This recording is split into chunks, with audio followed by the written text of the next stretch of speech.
ஒரு மகிழ்ச்சியான செய்தி. இதயம் நல்லெண்ணெயின் விலை லிட்டருக்கு ரூபாய் 105 குறைஞ்சிருக்கு.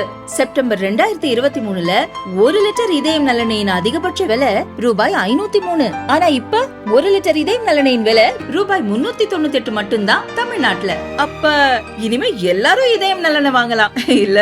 காஷ்மீரின் பஹல்காம் தாக்குதலுக்கு பதிலடி கொடுக்க இந்தியா நடவடிக்கை எடுத்து வருகிறது.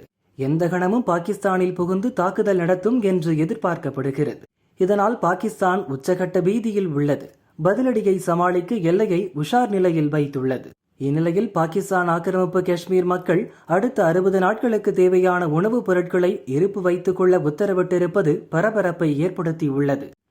இந்தியா பாகிஸ்தான் இடையே நிலவும் பதற்றத்தை சுட்டிக்காட்டி பாகிஸ்தான் ஆக்கிரமிப்பு காஷ்மீரின் பிரதமர் சௌத்ரி அன்வாருல் ஹக் வெளியிட்ட அறிவிப்பு.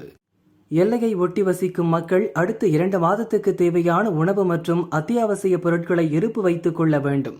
நீலம் பள்ளத்தாக்கு மற்றும் எல்லையை ஒட்டியுள்ள மற்ற பகுதிகளுக்கு சுற்றுலா பயணிகள் செல்ல தடை விதிக்கப்படுகிறது. ராணுவ மோதல் ஏற்பட்டால் நிலைமையை சமாளிக்க வேண்டும் என்பதால் அத்தியாவசிய உணவுப் பொருட்கள், மருந்து பொருட்களை இருப்பு வைக்க 100 கோடி ரூபாய் ஒதுக்கப்படுகிறது என்று அறிவித்தார். அதேபோல் பாகிஸ்தான் ஆக்கிரமிப்பு காஷ்மீர் முழுதும் உள்ள மதரசாக்கள் மறு அறிவிப்பு வரும் வரை மூடப்பட்டிருக்க வேண்டும் என்றும் உத்தரவிடப்பட்டுள்ளது. அவசர தேவைக்கு பேரிடர் மேலாண்மை கட்டுப்பாட்டு அறைக்கு தகவல் தெரிவிக்க இலவச தொலைபேசி எண்களையும் பாகிஸ்தான் ஆக்கிரமிப்பு காஷ்மீர் நிர்வாகம் வெளியிட்டுள்ளது. பாகிஸ்தான் ஆக்கிரமிப்பு காஷ்மீரை தான் பயங்கரவாதிகளை வளர்க்கும் முக்கிய இடமாக பாகிஸ்தான் பயன்படுத்தி வருகிறது.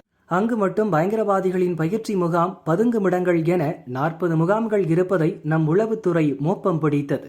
அந்த இடங்களில் இந்தியா தாக்குதல் நடத்தக்கூடும் என்று பாகிஸ்தான் கருதியதால் 40 முகாம்களில் இருந்த பயங்கரவாதிகளையும் பாகிஸ்தான் ராணுவம் பாதுகாப்பான இடங்களுக்கு மாற்றியது. அதேபோல் பாகிஸ்தான் ஆக்கிரமிப்பு காஷ்மீரை இந்தியா கைப்பற்ற வேண்டும் என்ற குரல் இந்திய அரசியல் களத்தில் வலுவாக ஒலிக்க ஆரம்பித்ததாலும் இத்தகைய நடவடிக்கையை பாகிஸ்தானும் அதன் ஆக்கிரமிப்பு காஷ்மீர் அரசும் எடுத்துள்ளன.